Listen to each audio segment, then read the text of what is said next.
Hey everybody, welcome back. Today I'm going to show you this Hiluckey 10-watt wireless portable power bank.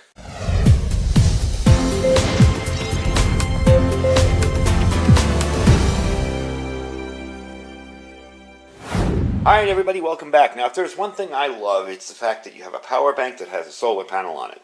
Let's face facts, those solar panels are going to take forever to fully charge the bank. But the nice thing about it is it always keeps it topped off. So if you have this in a vehicle, especially like if you're not in the weather out here where it's 140 in your car, you can leave this up on your dashboard and it will keep it topped off for a good long time. Definitely a well-made power bank. From my testing so far, it seems to be living up to the standards that they put out for it. It has a nice heavy-duty thick casing on the back here.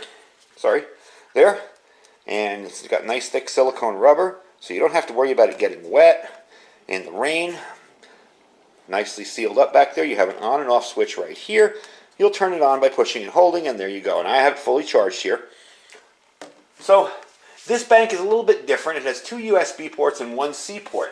Now the C port's used to provide power to the NEC device. It also allows you to charge it via that C port too, and we'll get into that a little bit more later, but you can see it right there.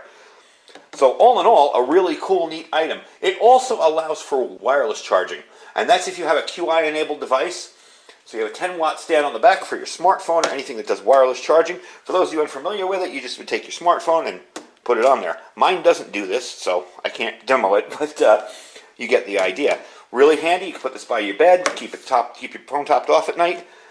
Definitely a cool little thing. I like to do that myself. I always keep my phone topped off. During the day, I'll leave it off the charger. At night, I'll charge it up and keep it topped off. You also have, on the front here, some LED lights that you turn on via that side lamp as well. We'll demo that in a sec. And it's got 2.5 fast charge. That comes in handy because it performs 4 times faster than a standard USB charging port, and it will automatically detect and deliver the optimal charging current for the device connected. Now, I don't have any devices out here that do that. I do have a C port in my phone, so we are going to test that out, but the main test is going to be with this USB tester that I have over here and my tablet, and they'll give you the information. I don't know if you'll be able to read it, but I'll have to bring it really close to my face to see it. But it's got a huge capacity. It's a 26,800 milliamp hour battery. It's almost unlimited power for your phone. I mean, seriously, if you need to charge your phone off with this thing, or if you're one of those people that uses your phone all day playing games or staying online or whatever, this kind of a thing here can keep it so that it's always full. You can keep this connected to your phone. It is a little bit heavy, but, hey, if you got to have power, this is a place to do it. Probably one of the more beefy devices that I've held in a while.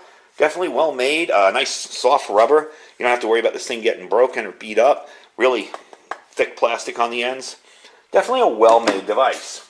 They say it can charge an iPhone 11 5 times fully and only go down to 45% of its capacity. I tend to believe that. It's charged my cell phone twice, and it's still, topped off my cell phone at night twice, and it's still showing as full. So I gotta say, it's pretty impressive. The red on the back, by the way, is your red light for your wireless charging. Well, if you put a phone on there, it will stay lit. If you don't, it will turn itself off automatically after about 2 minutes. Now, as for the USB-C port, that's going to confuse some people because it's a dual-way device. You can use this to charge the phone, charge the bank, as well as charge any USB-C device with it. So it comes with 2 cords, a regular USB cable and a USB to USB-C cable, so you can charge your USB devices. So what we're going to do first here is we're going to test this out. You do have that nice solar panel there to keep things topped off, and you do have these nice lights. We're going to test those out in a minute. But we're going to test out the capacity on this on just my tablet here, which is rather low. I kind of keep this out here for surfing while I'm out here doing projects. And we're going to plug this in on the back here. I'm going to turn it on. There's your lights, by the way. So I'm going to turn it on. There you go. Turn off the lights. Messing around with the wrong button. There we go. Alright, so now it's charging. It's at 77%. And these are your statistics. I have it going from the input to the output out of the phone there. And I'm showing 5 volts, 0.45 amps. Whoops, I unhooked it. So you're getting 11.2 watts. And your charging time, 27 degrees Fahrenheit. So yeah, it's doing a pretty good job. It's charging it normally at the 0.46 or 5 amp hour. All in all, pretty cool device. I'll put that there so you can take a look at it. And the power is 3 volts, I'm sorry. There you go. All right, so you've seen that. Seen that there. Now, let me show it to you on my phone. You can take a quick look at the statistics there. It is charging at a higher amp rate and a little bit higher voltage because it's going from USB to USB, Type-C USB to Type-C USB to my phone down there. It is charging it, but the phone's already full, so it's probably not at full capacity. All in all, definitely doing what it says it's supposed to do. Definitely a cool device and definitely worth it. So let's try out the lights and see just how bright they are. All right, I just have the top light on here in the garage/studio. We're going to plug this in and try it out. There you go. Now that's your full power there, as you can tell. Okay, next level we're going to go with is the SOS. It has an SOS mode. And then it has its flasher. So you see the three modes. Definitely cool to have on there. Again, not necessary, not totally necessary on a power bank, but it is nice to have as a backup. And I always tell people 2 is 1 and 1 is none. So if you lose your flashlight, or if your flashlight dies, or if your charger for your flashlight breaks, or whatever, you at least have some kind of light as a backup. And for small little LEDs, they do a pretty good job. You saw in here, that was pretty decent. So I'm pretty impressed with it. We are going to test it out a little more.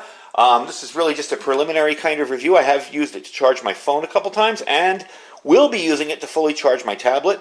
From my phone from about 74% up to full took about 45 minutes. Really not bad, you know. All in all, I'm impressed with it. I'm very, very happy with it. And mind you, that was with a standard USB plug into my C on my phone, okay? I didn't use the USB-C, the USB-C on my phone. I just used a standard plug, so not bad at all for the standard capacity charging. So definitely worth the money. These run about $35, so if you're looking for something that's not super expensive, some of these solar generators, solar banks, solar battery backup, whatever you want to call them, can run into the thousands of dollars. For these little handheld ones, I definitely think you should at least have 1 or 2 lying around, ready for emergency use. They're very, very handy for your car kit, for bug-out bags. It's not super, super heavy, and it gives you a little bit of backup power, backup juice in reserve. You can run a lanyard through here. You can see that there. You can run a lanyard through here and attach this to your pack. So it's always outside, getting the power of the sun. This will glow green when there's solar charging, and blue when it's charging regularly.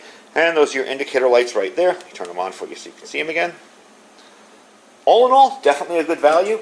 Definitely does what it says it's going to do. If I run into any problems with it later, like always, if there's something that's really, really wrong with it, I will come back and explain it to you. But so far, I've had this for almost a month and have had no problems with it whatsoever.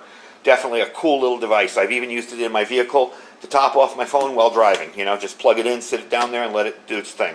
So, 35 bucks, like I said, I will put a link down below where you can check it out. It's in my Amazon store right now. Not super expensive. You know, I've seen some of these that are like 40 and 50 bucks. So for the power capacity, you're getting huge capacity of 26,800 milliamp hours. That's really, really, really good for a battery bank. So definitely a cool little device. I will put a link down below, like I said. 35 bucks, you'll find it in my store. You can check out my Amazon store down below as well. If you see anything in there, you can shop in there. We try to put everything that I review in the store, so you can check it out there. And don't forget to check out our Thrive Life store as well. If you're interested in getting started and getting some freeze-dried food set up, now is the time to do it. We have a little bit of lull in the panic buying, and stuff's coming back into stock. I even saw yesterday they had the hamburger crumbles are back in stock, so definitely time to do it now. Anyway, folks, I thank you for watching. Stay safe and stay prepared.